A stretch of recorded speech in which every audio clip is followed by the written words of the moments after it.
Welcome back to episode of car talk. हमारे एक viewer है, उन्होंने मुझसे सवाल किया है कि हमें इस वक्त गुलबर्ग के अंदर 55 लाख रुपए का प्लॉट मिल रहा है, तो फिर क्यों ना हमें एक प्लॉट लेना चाहिए गुलबर्ग के अंदर। गुलबर्ग इस्लामाबाद जो कि बड़ी अच्छी हाउसिंग सोसाइटी है, बड़ी अच्छी लोकेशन के ऊपर है। अच्छी सोसाइटी है या नहीं है वो अलग बात है, लोकेशन बहुत अच्छी है उसकी। तो अब आइए बात करते हैं कि क्या वाकई 55 लाख रुपए में 5 मरले का प्लॉट मिल रहा है गुलबर्ग इस्लामाबाद में। बिस्मिल्लाहिर्रहमानिर्रहीम, अस्सलाम वालेकुम रहमतुल्लाहि व बरकातहू। देखिए जी, ये जो आप कह रहे हैं ना कि जी 55 लाख में प्लॉट मिल रहा है, ये फाइल मिल रही है। असल में हमने ना, जैसे हमने कोल्ड ड्रिंक नहीं मैं कहते हैं, हम पेप्सी कहते हैं, कोक कहते हैं। कोक पियेंगे, पेप्सी पियेंगे, कोल्ड ड्रिंक नहीं कहते पियेंगे। एक मिनट, ठीक है ना। तो ये हम ना ये इन लोगों ने, जो बीच में बंदे हैं बेचने वाले, उन्होंने फाइल का नाम प्लॉट रख दिया भाई। 4th फाइल, 3rd फाइल और पता नहीं कितने किस्म की अनवाओ कसाम की फाइलें गुलबर्ग की रुलती फिर रही हैं। और लोग यकीन करें, हमारे पास 2 फाइलें बिकने के लिए आए हुए हैं, एक कस्टमर नहीं मिल रहा उसका। ये मैं अपनी आप को बात कर रहा हूँ। और अगर है भी तो अच्छे खासे लॉस के अंदर है, और नए लोग जो है वो बड़ी खुशी प्लॉट लेने के लिए फंस रहे हैं। देखिए, आप ये समझिए, ये पाकव्यू भी यही कर रहा है। कब से फाइलें बेच रहा है, इतनी जमीन ही नहीं है, लोग फाइलें ले रहे हैं।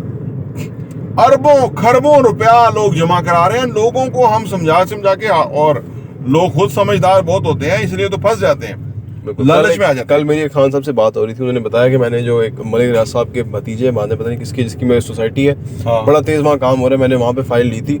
कमर्शियल प्लॉट लिया था 2.5 मरले का। वो कह रहे मैंने लिया था 48 लाख रुपए का वो प्लॉट है, 16 लाख मैंने जमा कराए हुए अभी तक। वो 14 लाख जमा कराए हुए हैं। उसमें से वो कह रहे हैं जो मेरे पास अभी ऑफर आ रही है मार्केट में वो 7-8 लाख की आ रही है, और मैं भी तैयार हूँ कि मैं 5 लाख लॉस कर दूँ। 14 लाख मैंने जमा कराए हैं, उसमें से 5 लाख लॉस करने के लिए मैं खुद तैयार हूँ। आप देखिए। और वो कह रहे हैं कि अगर मुझे 9 लाख मिलते तो मैं 9 लाख लेने को तैयार हूँ, मुझे इसके अलावा कोई ऑप्शन नजर नहीं आ रहा। दूसरी तरफ हमने जो 1 बेड अपार्टमेंट बेचे, अब हमारे पास कोई नहीं है। 18 लाख रुपए उसका डाउन पेमेंट था, और वो 1 बेड जो है वो डेफिनेट आपका है, यानी वो उसमें नहीं कि वो फाइल है, वो अपार्टमेंट है, और वो रेडी होगी चीज, तो उसकी एक रेंटल वैल्यू है, उसकी एक रीसेल वैल्यू है, वो एग्जिस्ट करता है प्रॉफिट के साथ। क्योंकि अब डिमांड सप्लाई है ना, आगे सप्लाई नहीं है। अब जो भी लेगा वो महंगे भी लेगा नेचुरली।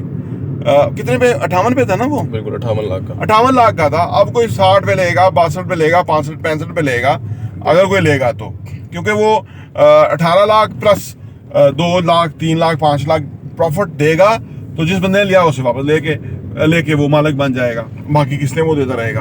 तो देखिए, ये जो आप आमतौर पे लोग समझते हैं कि हमें प्लॉट मिल रहा है, कुछ अर्से के बाद कह रहे हैं हमारे साथ फ्रॉड हो गया, हमें फाइल है, हमारी फाइल मिल नहीं रही। एक साहब तो गुलबर्ग में, मैंने वो मेरा आप चैनल पे जाके देखिए प्ले लिस्ट के अंदर, कि एक साहब थे, वो कह रहे थे कि मैंने तमाम फाइल के तमाम पैसे वाजिबात जमा करा दिए, मुझे आज तक प्लॉट नहीं मिला। 6 साल हो गए प्लॉट नहीं मिला। हाँ, तो वो आप देखिए, ऐसी कई मिसालें हैं। और आगे बंदे कह रहे हैं जी हमें वो प्लॉट मिल रहा है, और इतना डाउन पेमेंट है, और आगे जो है इतने सालों में पेमेंट करेंगे तो वो हमें प्लॉट मिल रहा है। और ये एक फाइल मिल सोसाइटी नहीं है, सारी सोसाइटी से, सारी सोसाइटी ये कहने, कोई चेक एंड बैलेंस नहीं है, कोई पूछने वाला नहीं है। बिल्कुल, वो बहरिया और डीएचए और गुलबर्ग हो, सब हैरानगी इस बात पे होती है कि एक बंदा जिसकी जेब में 10, 15, 20 लाख रुपए आ गए हैं, वो समझता है कि मैं 10 लाख रुपए डाउन पेमेंट दूंगा और मेरे प्लॉट मिल रहा है, और घर में जाके बताती मुझे प्लॉट मिल रहा है। वो उन्हें अंदाजा ही नहीं है कि यार, आपने बच्चों का जो कीमती, यानी उनका पैसा अगर आप अकल से, समझदारी से, सही है ना, सही जगह इन्वेस्ट करते तो उनका सरमाया रहता। आपने उसको एट स्टेक डाल दिया है, और कल को वो लॉस करके आप अपने आधे पैसे वापस लेंगे, तो आपने कौन सी अक्लमंदी की? सही है ना, आपने कौन सी अक्लमंदी की? तो ये बेवकूफ़ी है। ये कोई भी हो, भले मैं कहता हूँ गुलबर्ग हो, पार्क भी हो, कोई भी हो, ये सारा ड्रामा है, टोपी ड्रामा है, जो कि ये अथॉरिटियां रचाए हुए हैं। और ये लोग, अच्छा, फिर वो जो बेचने वाले जो कमीशन खोर है, जिनको कमीशन मिलता है, वो, अच्छा, वो मैं आपको अपनी बात बताता हूँ, मैं हर उससे पूछता हूँ जो बेचने वाला, वो कहता है जी पता नहीं बनता या नहीं बनता, हमारा तो काम चल रहा है। मतलब ये आलम है। और उनमें से कुछ तो अब वीडियो बना रहे हैं कि नहीं जी फाइलें ठीक नहीं है, फाइलें ने, वो सारी उम्र आपने फाइलें बेची, आपने और बेचा क्या, और बेच क्या सकते हैं आप? क्योंकि सही काम में मुआवजा कम है, फाइलें शाइलें बेचने में मुआवजा बहुत है, क्योंकि कोई चीज़ ही नहीं एग्जिस्ट करती है। कागज़ का टुकड़ा है जिसकी वैल्यू 100-200 रुपये है, उसको आप 5 लाख में 4 लाख में बेच देते हैं, 2 आपका 2 हमारा। तो इस तरह लोग उल्टा सीधा पैसा कमा रहे हैं और लोगों को पैसे खराब कर रहे हैं और लोग भी नहीं समझ रहे। ये चल रहा है, ये बहुत बड़ा मजाक है इन्वेस्टमेंट के नाम के ऊपर। और जो लोग कर रहे हैं ये बहुत बड़े फ्रॉडिये हैं, जो कि लोगों का पैसा अंदर करने के लिए उनको क्या कुछ बता रहे हैं। फिर वो टेलीविजन की मैच स्पॉन्सर कर देते हैं, वो कुछ कर देते हैं। लोग समझते हैं कि ये तो लेजिटिमेट ही चीज लगती है, कि जबकि पीसीबी ने उसको, पीसीबी को तो पैसा चाहिए, नजम सेठी को तो पैसा चाहिए। आप मैच हारने पे आप पाकिस्तान के मैच हारने के ऊपर मैं बड़ी उससे कहता हूं कि अगर नजम सेठी को आप पैसा ऑफर करेंगे, वो कोई ना कोई स्पॉट फिक्सिंग कर देगा। वो तो बंदा ही बेसिकली इस किस्म का है। यानी गंदे गलीस बंदे इन्होंने क्रिकेट बोर्ड में लगाए, इन्होंने हर उस जगह पे लगाए हुए। वो पता है उसकी वीडियो शराब पी रहा है, हरामजादों की तरह शराब पी रहा है वो, और बड़े फखर से बयान कर रहा है जी वो से वो। ऐसी गंदी पर्सनैलिटीज को ये हमारे बड़े बड़े ओहदों के ऊपर बिठाते हैं। ये हमारे साथ मजाक करते हैं, हमें बल्कि ये हमें ये जिच करने के लिए करते हैं। तो ये वो पैसा पीसीबी को देते हैं, वो पैसा टेलीविजन को देते हैं, वो पैसा उनको देते हैं। आम आदमी तो किसी जगह भी एग्जिस्ट नहीं करता।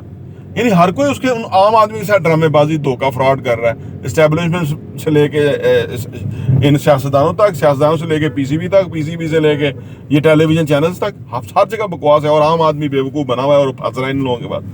जब तक कि आम आदमी अकलमंद नहीं होगा, इन लोगों का भट्ठा बैठेगा। ये जो लोगों को फाइलें, प्लाटों के नाम पे फाइलें बेचने वाले हैं, तब जाके वो पैसा इन्वेस्टमेंट में आएगा और पाकिस्तान की नेशनल डेवलपमेंट के अंदर वो पैसा जो है वो काम आएगा। उससे 40 इंडस्ट्रियां चलेंगी जिस मिशन के ऊपर हम हैं। तो बहरहाल ये हर बंदे की अपनी सोच है। जो फंसेगा, जो मरेगा, वो खुद जिम्मेदार है, कोई दूसरा जिम्मेदार नहीं। कल को ये ना कहेंगे यहाँ कानून कोई नहीं है। भाई यहाँ तो कोई कानून नहीं है, जनरल बाजवा ने बता दिया यहाँ कोई कानून नहीं है। ये मुल्क जो है बनाना रिपब्लिक है, उसने बता दिया। अगर नहीं कोई समझता, अपने पैसे की नहीं हिफाजत करता, तो वो खुद जिम्मेदार है। प्रॉप 20 टीवी देखने का बहुत बहुत शुक्रिया।